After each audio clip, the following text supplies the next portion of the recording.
Cordial saludo para todos. Mi nombre es Valentina Ruiz Duque y hoy les voy a hablar sobre el origen de las obligaciones, sus efectos y sus distintas formas de extinción.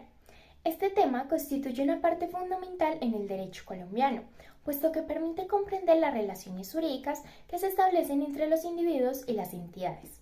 Las obligaciones, entendidas como vínculos jurídicos que obligan a una persona a realizar o no realizar una determinada conducta, tienen su origen en diversas fuentes y se encuentran reguladas por el Código Civil colombiano.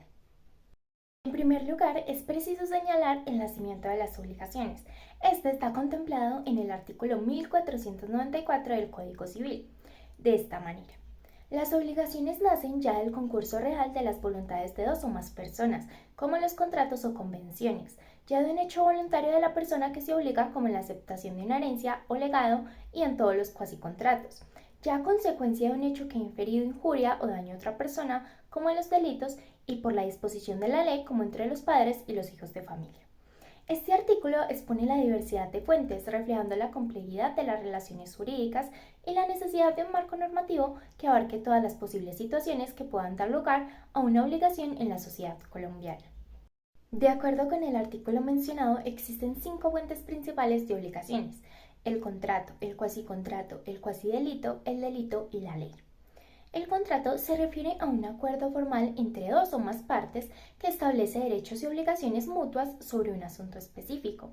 En contraste, un cuasicontrato surge de situaciones donde sin un acuerdo explícito se generan obligaciones a partir de ciertos hechos que crean un vínculo jurídico.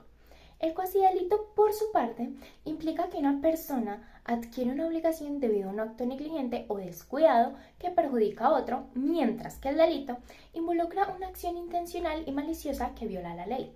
Por último, la ley misma impone obligaciones al establecer derechos y deberes de manera general. Ahora bien, desde las nociones de acto y hecho jurídicos, el ordenamiento jurídico colombiano también reconoce otras fuentes de obligaciones, como el hecho ilícito y el enriquecimiento sin causa.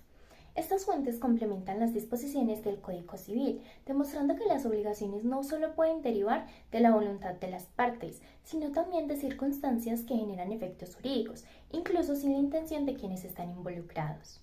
Asimismo, existen ciertos requisitos que se deben tener en cuenta para contraer obligaciones y que se garantice la validez de los actos jurídicos. Primero, la capacidad legal, entendida como la habilidad que la ley le reconoce a los individuos para intervenir en el comercio jurídico.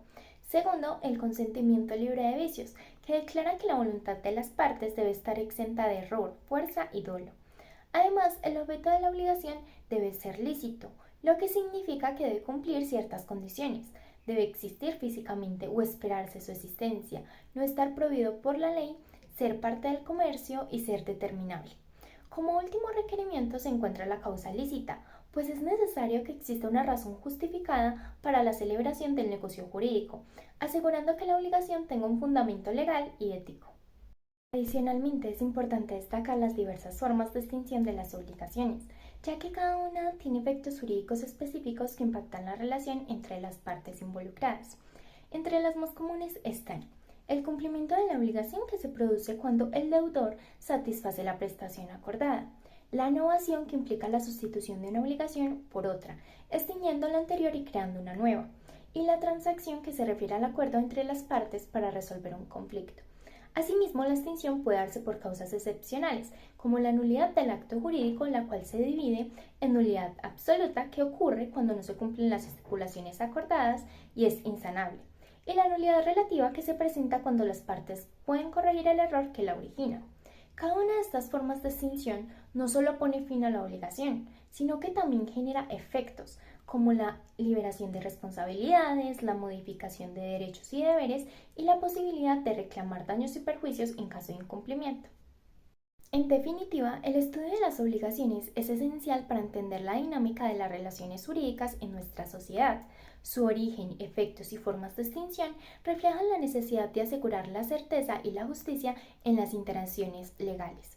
Al comprender las diversas formas en las que las obligaciones pueden nacer, afectar a las partes y extinguirse, se puede apreciar el papel fundamental que desempeñan en la estabilidad y el orden social, siendo un pilar clave para el funcionamiento armonioso del sistema jurídico.